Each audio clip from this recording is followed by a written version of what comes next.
Greetings and welcome to SmartWatchTix.com, where we're going to break down the top smart rings for 2024, give you an executive summary right off the bat, and then go into a lot of detail later. If at any time you got to bail, remember you can come back to this link and pick up where you left off with this video or deep reviews of each and every one of these.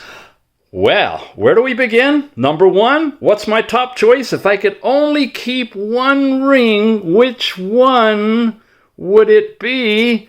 This one right here. Do you recognize it from the little circle? It's the Circular Slim. Why this one? It has vibration. It's the only one that does the haptic feedback, and man, it is awesome. I use it a lot. You also have a touch button so you can control things with it, take pictures remotely, and all kinds of stuff yet to come. Beyond that, the app has some really great features, including an extensive summary of your yesterday's activities and biometrics and sleep information, and some recommendations on what you can do to improve. It's called Cura. Well worth a look, well worth a buy. Now, if money is no object, and we're presuming that for going through these, because you got the budget to buy one ring that's going to last you, I would take number two, the OURA Ring. That's this one right here. It's been in the market forever. And as all these other ring companies say, our data, our information is free, no subscription required. Well, the OURA Ring is not. You have to go with a monthly subscription plan. And just like these guys, I've kind of dissed that in all of my reviews, saying it's not worth it. Buy the ring and you got to pay monthly for it. Well, all of a sudden, it's worth it. Some new updates to the OURA Ring make this thing super valuable in that it's got an AI type of interrogating system on it. Later in this review, you're going to see some amazing questions I asked and replies I got back from data that it's accumulated on me over the last 90 days, presenting trends with suggestions. It's a notch above the Circular in terms of summarizing your data. So if your desire to get a smart ring is to benefit yourself in a way that you can understand the data that you're collecting, these two top the market. But just barely from number three, the ULTRAHUMAN Ring Air. This particular one, this is their new titanium finish on this one, also has some beautiful features for giving you data analysis. Beyond that, the crazy app is so bizarre. I got to just say that in terms of trying to understand what it's telling you and how it's doing it, but it can help you get enough sunshine, vitamin D for the day. It can help you change your lifestyle to wake up and more with the sunrise, sunset, if your work and life allow that, so that you can have a better balance with your circadian rhythm and the natural rhythm of nature. That is really, really fun. If you want a ring that's going to let you play with yourself, did I say that right? It's going to allow you to work with yourself in a way that can improve many aspects of how you live. This one is really worth consideration. Yes, it summarizes a lot of the data like the other two do, but it also incorporates those features that let you adjust the way you behave. Behavioral modification of sorts. That's the ULTRAHUMAN Ring Air. We're running down the fingers, aren't we? Where are we? We're going to go with the next one. I got to take this one off here. And you see they fit tight. You want them nice and tight so that the contacts where the diodes are right up against your skin to get the best data. This thin little puppy is the Ringcon ring, and it is in the same class as these because it's got a super extensive app and great information that it presents to you. Which brings me to the point that you're really not looking to buy the ring as much as you are looking to buy the app that's going to interpret the data that the rings pick up.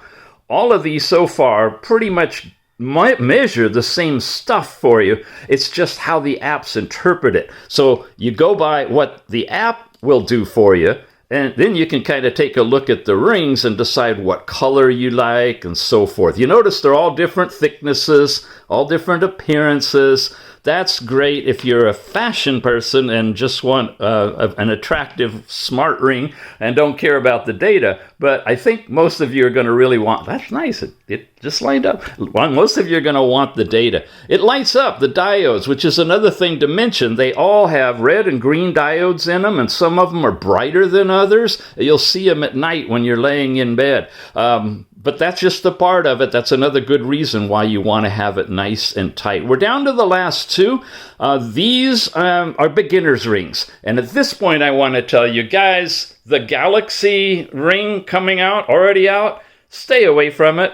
First generation, needs some improvements. The app isn't as fleshed out as these guys who've been in the game for a while. We're up to OURA Ring Gen 4 right now. So get yourself a cheap one like these. They're really, under $100, under $50. Some of them you can get like almost free through Alibaba and such. And play with that for a while you watch what happens to Samsung, whose stock is crashing right now, and the ring that they've put out. Go for a Gen 2 or Gen 3. And I think you'd be happier in the long run. So work with one of these, especially these, because the apps are so amazing beyond anything else. But what can you do with these? Well, this one is called the ROGBID R3, also known as an ISO, AIZO. And you see that little dot right there? That's actually an LED. It can signal you. It can flash that light depending on things that you wanted to do, an alarm or whatever, but it's useless. It really is. You can't see that unless you're at night in bed and happen to be glancing. You really need vibration. That's why I come back to the circular ring slim as the best one out there for that purpose, amongst other things. But this one nonetheless has that capability, and it has something unique too. There's a little touch area here.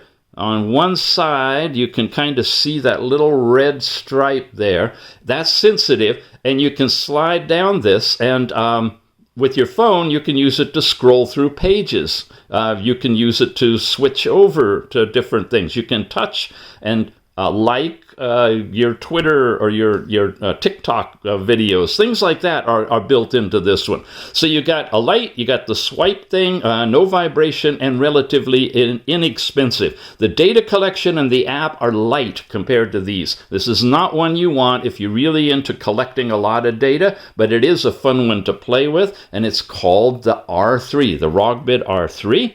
Last one so far is the R12. Just put a review up on that recently. Super lightweight, super simple, very inexpensive, I mean really, and a good starter ring.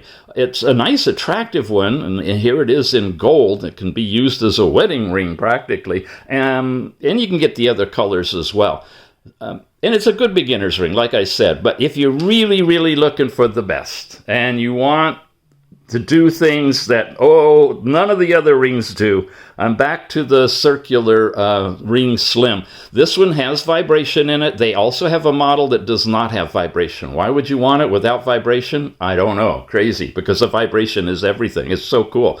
But if you want longer battery life, you probably would gain from that. That's something we're going to talk about in a minute, is battery life, your sleep monitoring, your exercise monitoring, accuracy of step count, and everything else.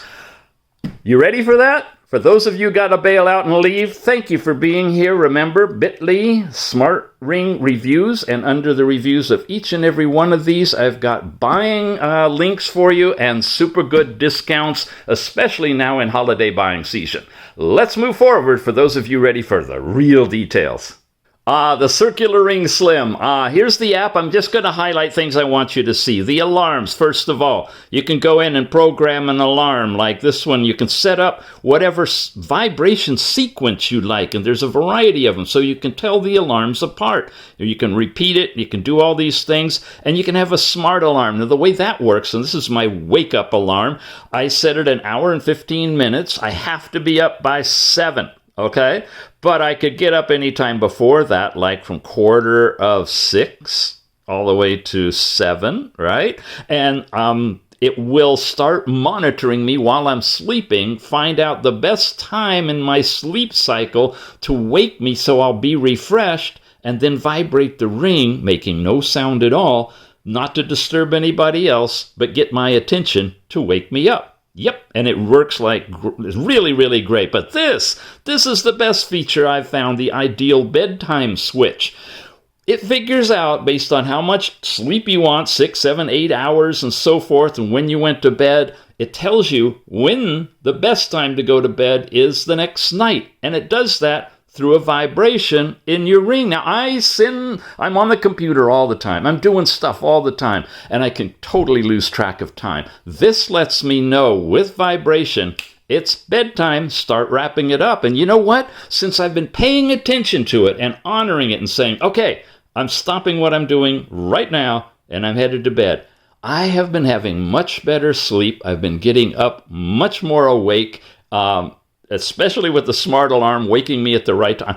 That alone is worth buying this ring. I don't care if it does anything else. This is what I want, and it's really, really working well. Alarm clocks. You've got other things in here, and I want to call your attention to this new one that they've just recently added called Coherence. Coherence tells you about it, how to wear it, warnings it's not intended to diagnose or treat, but sure can help, for me anyway, in finding that neutral place of brain-heart integration. You've heard of heart math? This is along that line. Make a fist and use tap to start. Now, what it's going to be doing is letting you breathe in and breathe out along with the movement here, which you can change. I like to do it at night when it's very slow, so I've got it set for like a 10-second movement.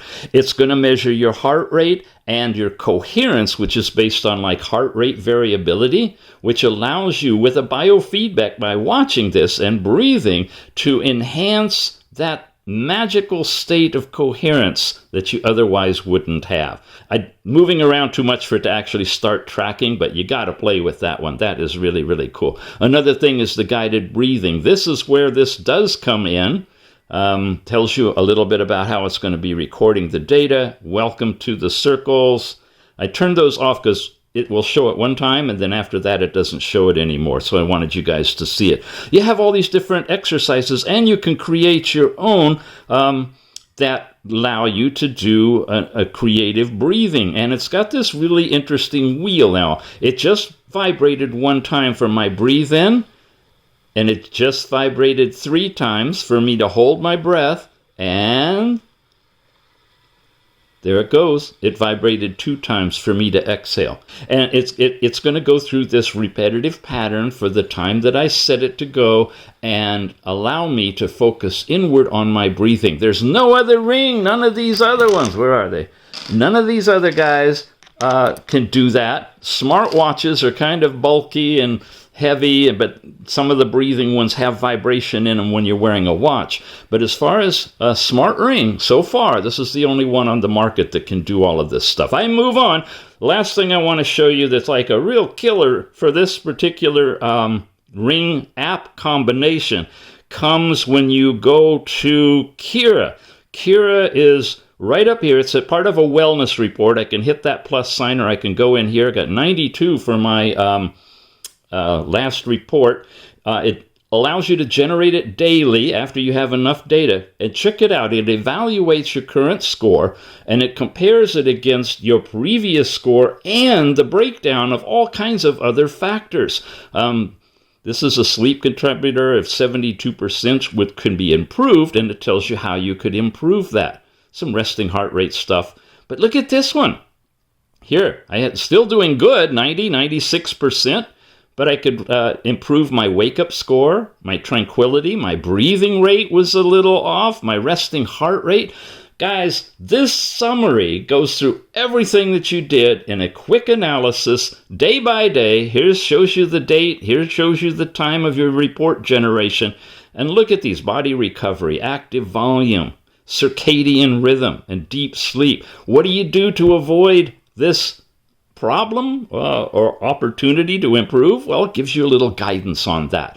You can't ask questions yet. You can't say, what's my trend analysis yet? But you can definitely see how you're doing night to night and use that information for improving yourself for the next day. So that's basically the Circular Slim with vibration, and available again without vibration. Its drawbacks?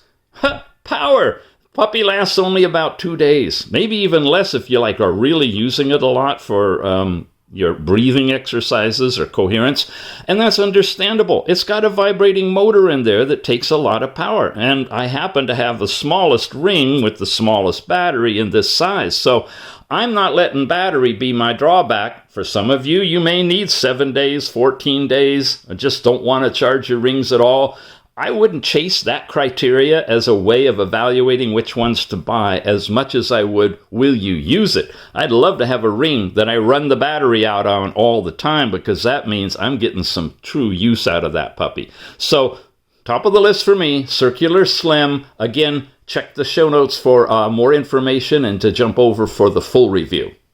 The OURA Ring. Yes, you've all heard of this one. It's been out forever. In fact, this Gen 3 came out before COVID, and they actually jumped in and donated a bunch of rings to a bunch of people, me not being one. I had already gotten it for review here on the channel. But a lot of people, healthcare professionals, were wearing this, and they had a whole study going on to see if a rise in temperature preceding COVID would be an indicator of whether somebody caught it or not, because back then we had no idea. So I applaud them for taking the initiative to try to be on the cutting front edge of detecting COVID before we even had vaccines. And temperature does show up before COVID does, but of course it could precede flu or a cold as well, but it definitely was a red flag warning. Anyway, this one is my number 2 choice. Why? Because everything that happens in the vibration mode on the Circular Slim, as well as Kira over there that gives you a synopsis of what's going on. But if money's no object, and it does have a subscription fee to it, then this is the one I would really recommend if you want to thoroughly understand your body dynamics. It accumulates so much information, it's just unbelievable. And they've got a data analysis system on this one. Let's see, this is this finger, I wear it on, that you got to see. First of all, you get spotlight notifications day by day, gives you some encouragement and some information, things that you can do. And then you get to their advisor. They're not really calling it an AI per se, but boy, it's as close to it as I've seen. You can open the advisor and you can ask it questions. Let's give it a try. I've been a bit concerned about my sleep recently, period. Can you give me an analysis of how my sleep has been? Question mark. Ask the question, give it a moment to assess your data, and it'll come back with an answer. Now this is really cool because it's using your own data. Let's check it out. Looks like your sleep quality has shown some variations over the past week. Highlight is an impressive 91 on the 30th with deep and REM sleep indicating a good restorative rest. However, on the 29th, the total sleep duration was lower than usual. Your long-term sleep trends are showing a slight decrease over the past 30 days. The length of the REM sleep has decreased over the past 90 days. Might be beneficial to focus on consistent sleep routines, and so it's giving you advice on what you can do. Let's try some more.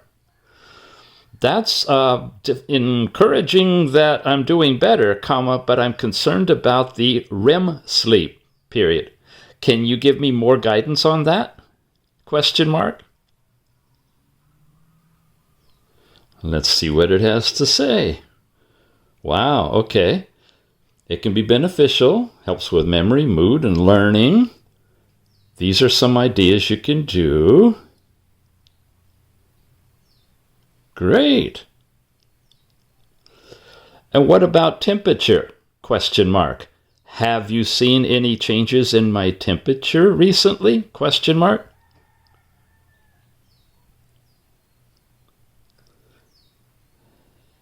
Well, your temperature deviation has remained stable, minimal fluctuations. The highest temperature over the past 90 days, the decrease in the highest. Okay. All right, not too much going on related to temperature, but this could be fun. Is my heart rate variability stable, or is it something I should look into? Question mark. Now again, This is not for diagnosis and treatment. This is just for information, right? The HRV has some fluctuations over the past week. It peaked on the 30th, which is good, autonomic system balance. Recent trends over the past 14 days show a moderate decrease, and it can be influenced by factors like stress, sleep, and overall recovery. If you're concerned, sleep quality and balanced physical activity can be beneficial, and so forth. So you get this entire AI-like analysis based on your own particular data that, as far as I can tell, goes back at least 90 days.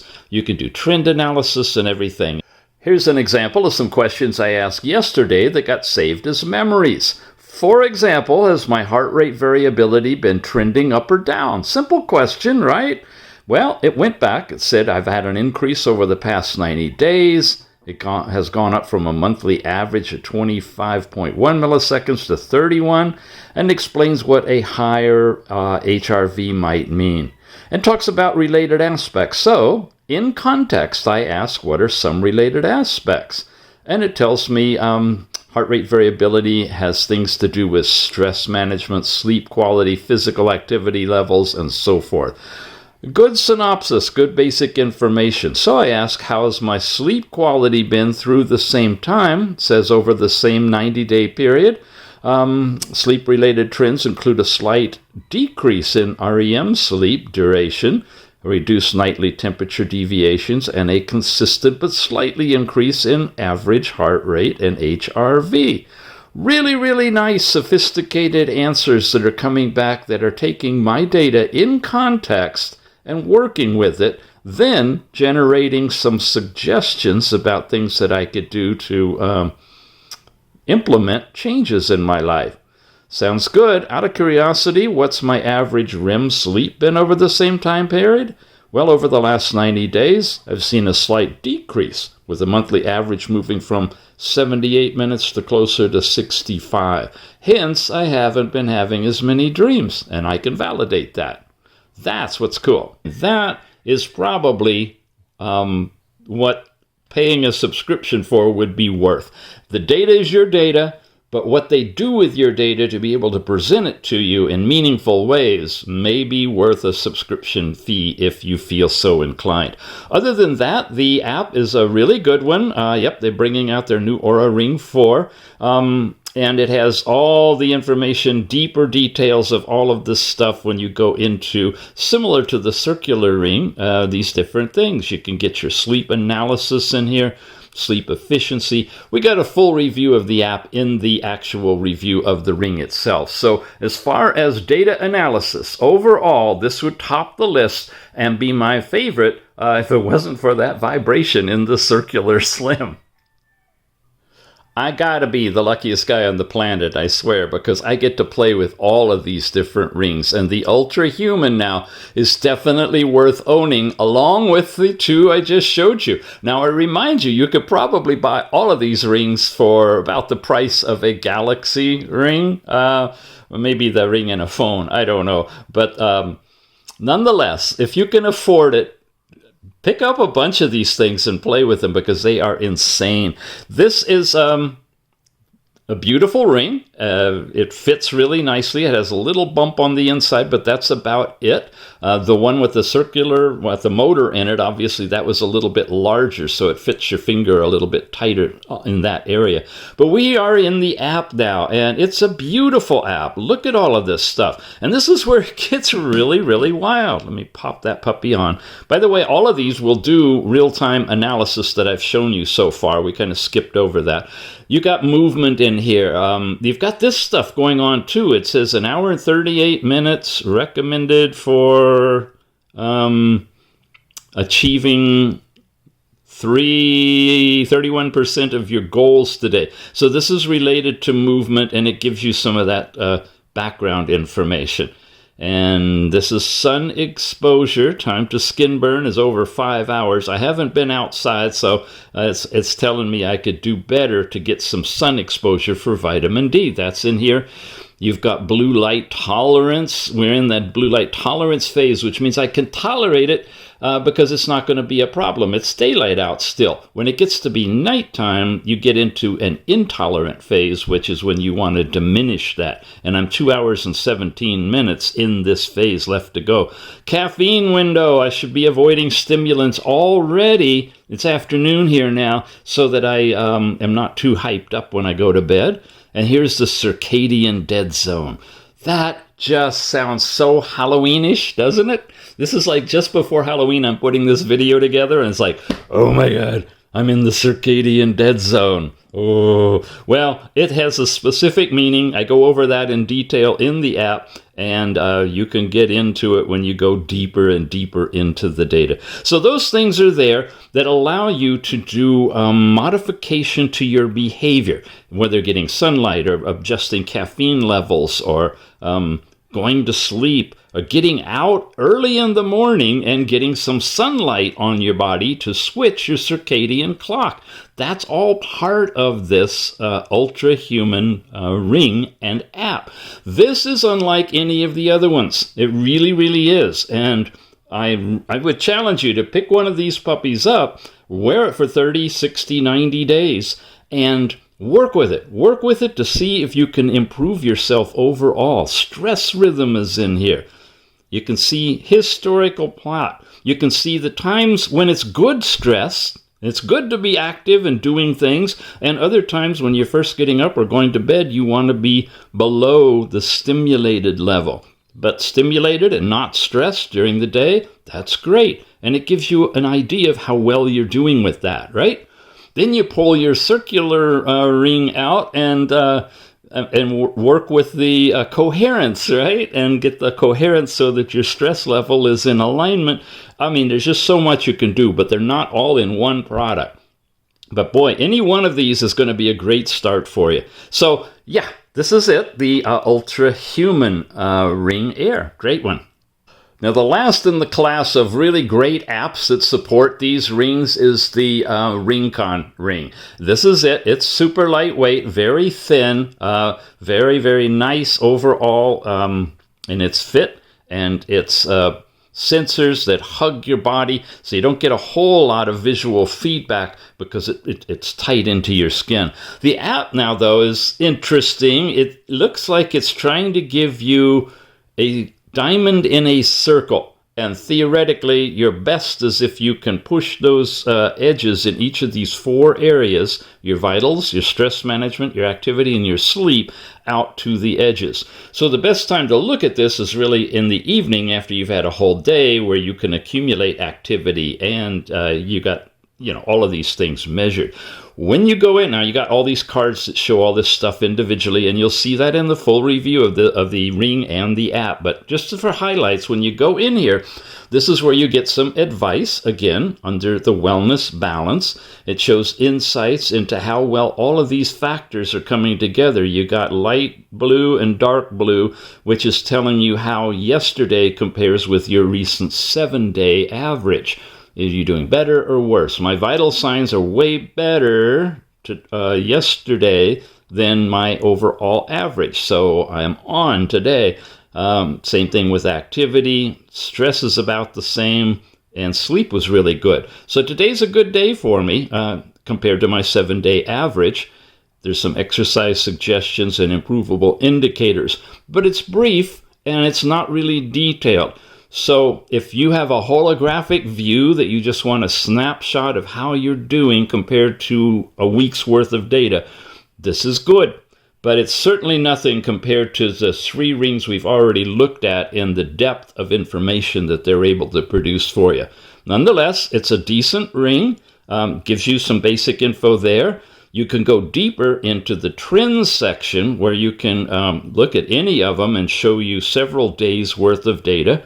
And sleep efficiency, time asleep, time awake, all of those things are there. So each of these areas give you more in a week's time worth of evaluation. But in terms of giving you one single roll-up number, how are you doing compared to yesterday or the past 90 days, it's a little light on that. It needs some more work on the app, which is why I'm not rating it as a top of the line, but it's definitely one of the major first 4, excluding, of course, the Galaxy Ring, because it's just brand new. Stay away from that one until it's improved in generation 2 or 3, because we don't even know about the accuracy of that. Now, once again, these last 2 I'm going to show you are kind of the entry-level ones. They're inexpensive. They don't do a lot of data analysis. And unfortunately, they break. Well, this one did anyway. The battery died after a couple of weeks, so it's non-functional right now. But I do have the app, and I do have the data up until it finally died that shows you it's basically collecting heart rate, blood oxygen, body temperature, and tracking ladies' menstrual cycle information as far as, your basic measurements. Not giving you any overall synopsis other than some basic health suggestions here and a recovery score. And a recovery score now is a bit different than these wellness report things, because I believe this is to help you with your recovery if you're working out a lot. You have your sleep information and so forth. And then in health suggestions, you get a bit of a breakdown in each of these areas, showing you basic measurements. But again, nothing in really fine detail, nothing that's really taking into consideration lots of different factors and overall trend analysis. You do have your sleep information. It'll show you where you are and the time you were in these different stages. That's pretty cool, the breakdown of the sleep. So it's good for sleep monitoring as well. But overall, simple little ring. It's got that touch movement thing, and it's got the little LED in here. So it's a notch above basic entry level, but certainly nowhere on par with the more advanced rings on the market. And last but not least on our list, and I really mean that because there's a lot more coming out, and I got a feeling that 2025 is going to be saturated with smart rings. But this one is basic entry one called the R12. It uses an app called Luck Ring. Oh, good. You get to see the green diode. Red's on that, green's on that. And again, these things fit on your finger. You want that diode to be kind of down at the bottom. And you see it glowing there. Not noticeable too much during the day, but at night, yeah, you can definitely see that on all of these rings. It just comes with it. There's the red one going. Great for Christmas, right? Red and green. So the app is really where the magic is, and this is very, very basic. Similar to the ROGBID R3 we just saw. It's got basic stuff. Here's practically exactly the same thing. It's saying health advice here. The recovery score is there. This ring is working, and it's kept collecting all this same basic information, including something it's called mental state. You can say record now, and current emotions, and today's mood. Let's see today's mood. I'm a bit happy right now because I don't know what's going on. What describes me? Hope. Yeah, it's before elections right now when I'm recording this. Who had the greatest impact on? Yeah, okay. Anyway, it goes on and on and on, and I'll just finish that up. Okay. And I'm a bit happy. And there it's showing me today's mood and so forth. Hadn't played with that before, so you guys who look at the review will not see that. It's on here right now. I haven't set the menstrual cycle up. Oh, wow, look at that. That comes in from the side. That's cool. Sleep. You have to press this button to get your sleep chart, but there's the sleep chart overall score comparisons. Again, the reviews have a deeper look at all of the stuff in the app, but this is giving you a synopsis that shows that there's really no trend analysis. There's nothing deeper than heart rate, blood oxygen, apparently mental state, and lady cycle information, which is manually entered, and physical stuff. Now, you do have, of course, the sports tab, which is where you have your step count and all that other stuff. We saw that, or that is also on the R3 in very similar app. But there's no real deeper detail. So if you're okay with having a ring to test out, do you like wearing a smart ring? Do you want to basically collect this data but not see how it is affected by yesterday or day before, the last 30, 60, 90 days? Then this ring's a great starter ring. But we've had a special running where you could pick it up for as little as $4. That was amazing. I don't think that's going to happen anytime soon, but it might be. So definitely check the show notes for all of the listings on these rings. And you flip over to the actual review of each of the rings themselves to get a deeper detail, and the buying links in there. So this link down here, bit.ly Smart Ring Reviews, takes you to a playlist that lists all of the different rings I've reviewed in the past, currently, and in the future. So make note of that one. Head on over if you want to, and check things out. That's pretty much it for today. Where are you guys? Here you are. We've got a gaggle of rings. I've got some more data for you that I'll be showing for those of you who want to stick around even longer, where I've compared the accuracy of the step count of each of these, some comparisons of the sleep charts that they generate, and some other little goodies too, if you really want to get into it. All right? Data. Data is such a nebulous thing, except for step count. That's one thing we can definitely do. Walk a set number of steps and take some measurements. So for all of these rings, all of which do step counting, right? I've got some data for you. Here we go. And rings I'm not wearing too. The R3, remember that one? I got some data. I had it working for a while and then it broke and won't charge. So I have some, but not all data. The circular ring, I was working with a prototype and it was known to not have a working step count, so all of the early measurements didn't apply. The Fitbit, fine, that's my watch that I use as kind of my gold standard in measuring against these 1,000 step occurrences, and you see they come in pretty darn close to 1,000. The R12 now, didn't have that initially, but they're there for the rest of the test. Everything for the OURA ring, everything for the Ringcon ring, and then the ULTRAHUMAN, I didn't get steps at the beginning, but I got them later on. So there's a little spotty data, but we take that out in the averages at the bottom. Let's go through it now. Again, it's 1,000 steps measured, and how these watches and watch and rings fared through all of that. The R3 initially was coming in this range basically. When you average it, it was only 996 averaged, and that's only 4 steps below 1,000. It ranked number 1. But the silly thing broke. Now, I don't know if it's just the problem with that one unit. It's very inexpensive. It's rare for things that are, running off of these batteries to break like that. But anyway, I would give that as the highest rating if, in terms of accuracy for step count, the original ROGBID R3. Now, the circular ring, this puppy, I don't know, it's coming in really, really low consistently. I think there might be an issue with it. Anyway, its average is 778 out of 1,000. That's like almost 30% or 25% low.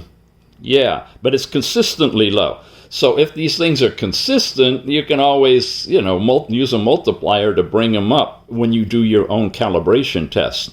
Fitbit is fine. The average is 1017. The R12 came in at an average of 965 over all of its measurements.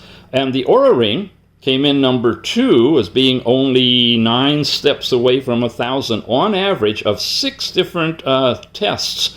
So the OURA ring accuracy is great. The ROGBID, very close, a little on the high side. But very, very close to the same thing. And the ULTRAHUMAN, like the circular, is a little low. It's coming in about 10% below where it should be. So with those basic tests, I decided to set up and run a specific one. And this is the data on that. The A is the original R3, right? And the C is the circular, because I just ran out of room.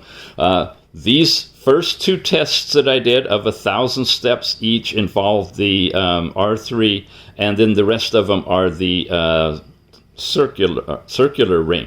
And that basically applies down here. So this is the new test. And what I did is I took a base reading of all of these, from circular all the way through to ultrahuman. After 1,000 steps, I wrote down the number that it was at, and then after another 1,000 steps, I wrote another number down. And then we came up with a total of 2,000 steps, which is derived by taking the third number here and subtracting away the base. So for the circular ring, 2,000 steps was measured as 1,556, which is 22% low compared to being exactly right. The Fitbit now comes in only 39 steps over. The R12, really close, 2015. The OURA Ring, 2014, 2024. So all of these here in the middle are coming in, within a very tight tolerance of being accurate. And then the ultrahuman is coming in a little low as well. Not as low as the circular, but 8%. It's within a plus or minus 10% tolerance. But seriously, for step count, you should be hitting it closer to that, plus or minus 2% to 5%, I would say. Now, just to make sure there's no influence between whether you're wearing the rings on the dominant or non-dominant hand. Again, this is just walking, so all they were doing was moving side to side. But nonetheless, I reran the test that we just did with the rings switched from dominant to non-dominant and back and forth. And here are the results. First of all, the R3 is not even listed here. Remember, on that one, it was listed as the A column for its test, but it broke. So that is just going to be my totals of how we're computing this. The circular, the Fitbit, the R12, the OURA, the ROGBID, and the ultrahuman are shown, and the results are very interesting. Here's how it works. The base, this is what the numbers were before I started the test. Then after 1,000 steps exactly, I wrote down what each of these reports were, then walked another 1,000 steps and wrote the numbers down again. Then I totaled up the number of steps by subtracting this last number from the base from the last number. So that's the total number of steps out of actual 2,000 that I walked. And first of all, look at this. The circular ring is only 362 steps recorded out of 2,000. There's something wrong there. And that's just moving it from the right pinky to the left pinky. So I think there may be a defect in that. I got to check with the company on that. Otherwise, the step count is way, way off. But the other ones turned out pretty good. Look at this one, the this one? The R12, right? That's that nice gold one here. Came in exactly 2,000 steps out of 2,000. The Fitbit now, which has kind of been my gold standard, I'm a little low, 1876 out of 2,000. The OURA Ring came in about the same, and the ROGBID about the same, and the ultrahuman is a little bit on the overall low side. But all of these are rationally near accurate, depending on if I'm scratching my nose or something, I guess. Anyway, I brought over the previous results from down here when we totaled up the first time I did these two 1,000 step tests, and you can kind of compare the reversal. Definitely a huge difference for the circular ring. It is not happy on my non-dominant hand as it was on the dominant one over here. But the others, well, there's about 100 steps difference there, 15 there. This is again about 100 or so, same there. This is almost the same. So there is a little bit of a difference depending on which hand you're wearing it on.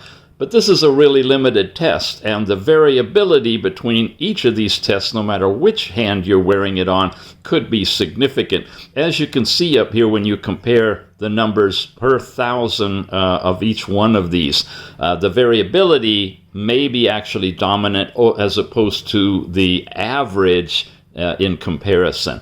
So that's it for step count, which is about the only demographic, the only measurement, the only thing you can actually measure accurately compared to heart rate variability, blood oxygen, all these other nebulous things. You can actually count steps, and none of them are really hitting it exactly right every time. But there is a narrower variance in some of the significant watches, which would be the R12, the OURA, and the ROGBID. The ULTRAHUMAN is a little on the low side, and the circular, it's got a little bit of a problem going on when it's talking step count. Now, another area I wanted to cover for you guys is battery life. And that's all over the place on battery life. This is how it's organized here. I started the test at 8:30 in the morning on September 28th. And this is the total elapsed time. At the start, they were all charged to 100%. And again, A, which stands for the app name, is really the R3, and L is the R12, okay? OURA, ROGBID, ULTRAHUMAN, and then this is the Fitbit watch itself, okay? I got that down there for you. And the total cumulative hours are shown here. So after the first 12 hours of wearing, this is the percentage of battery that's left. And after 1 day, 2 days, 2.5 days, by third day, the R3 had gotten down to 4%. The asterisk means if it's below 10%, I call it. I stop testing it, and it's X the rest of the way, okay? So the way they lined up, the shortest living one is the R3, followed by the OURA. It died after 4 days, and then the R12 died after 6 days.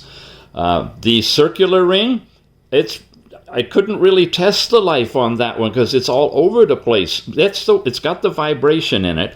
It's about 2 days if you use it heavy with the vibration, but it can be like up to 6 days if you have the vibration turned off. You put it into the long-term mode as opposed to the performance mode. So I don't have a way of really telling you the honest truth of this one without either fudging it on the short side or fudging it on the high side. Just know that it's between 2 to 6 days.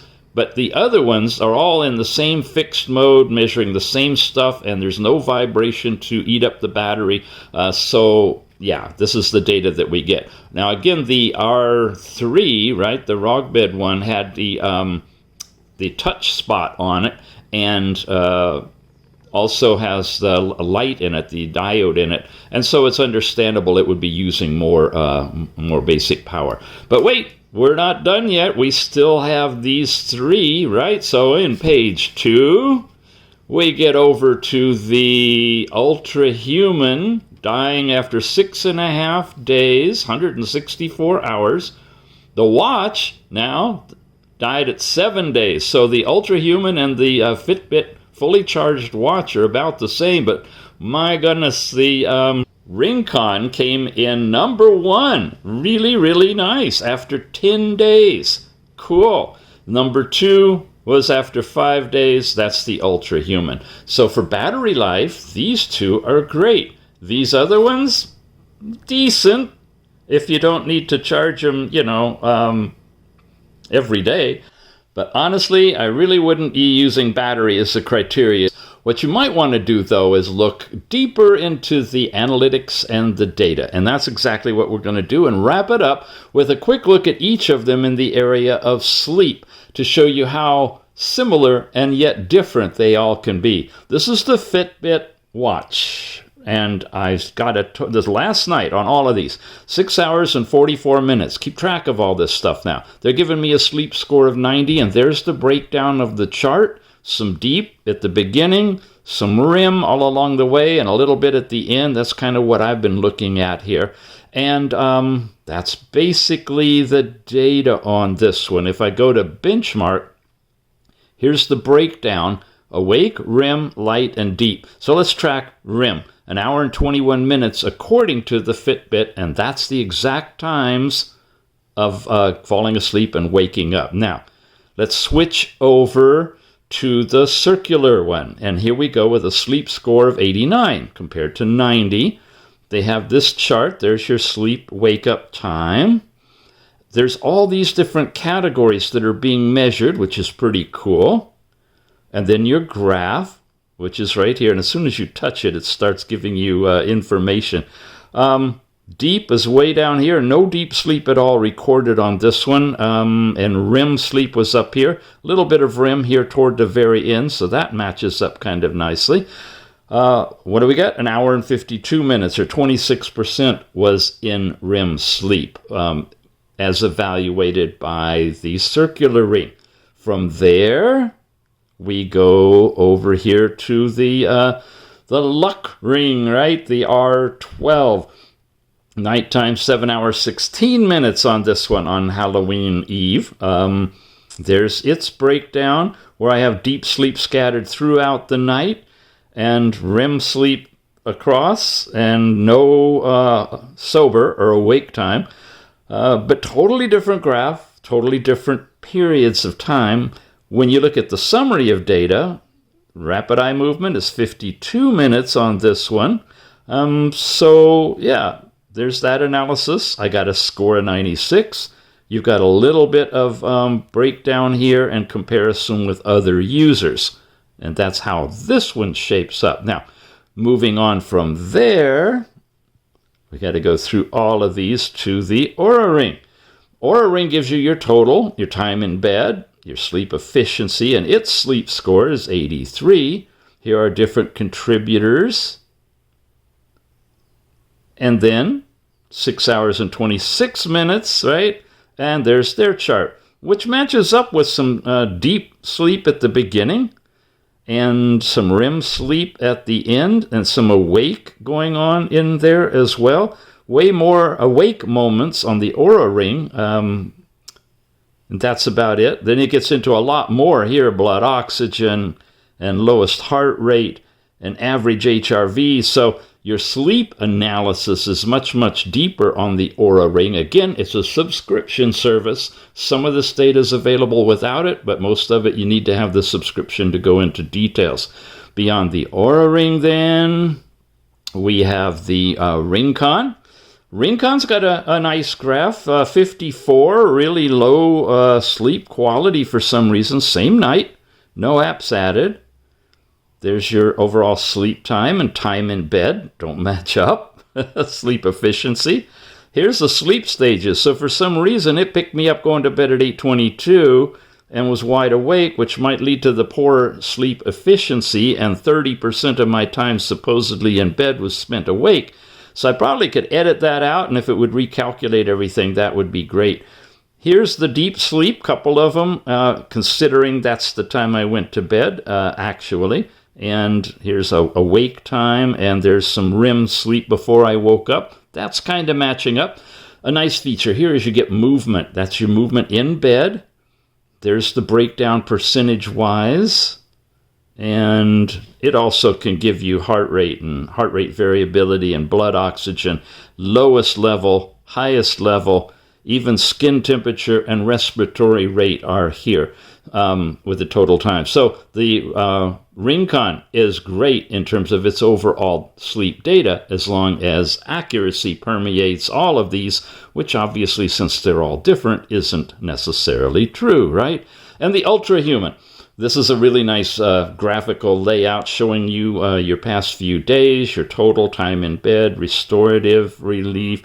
Again, a lot of categories. It'll flag the ones that need attention and give you the breakdown. And REM, where is that?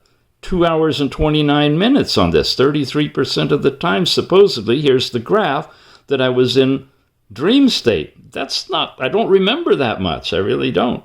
There's those same two deep ones. So I'm happy that I'm seeing deep sleep matching up, the kind of a fat big one toward the beginning, followed by another one, and maybe something a little later on. That's consistent. The awake, the REM, and light, I don't know. There's no REM sleep just before waking up, and that's usually when I have my semi-conscious waking dream, and I did have one last night. It's not showing here. This one shows you going through sleep cycles, which is cool. I had 9 different cycles. And you remember, the cycle is you go through like 90 minutes and then you have dream, REM sleep, and then another cycle and another cycle. I don't know if they're all interspersed or how, but it's showing you the cycles in here. I had 5 full and 4 partial cycles.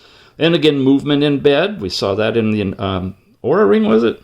I'm getting confused. Heart rate variability, 7-day morning alertness trend. That's something different. And some more data as well, with temperature included as well. So ULTRAHUMAN, very robust on the overall sleep information as well. So bottom line is, each of these are giving us a different portrayal of your sleep information that you can utilize in order to discern which one is closely matching what's really happening to you while you're asleep.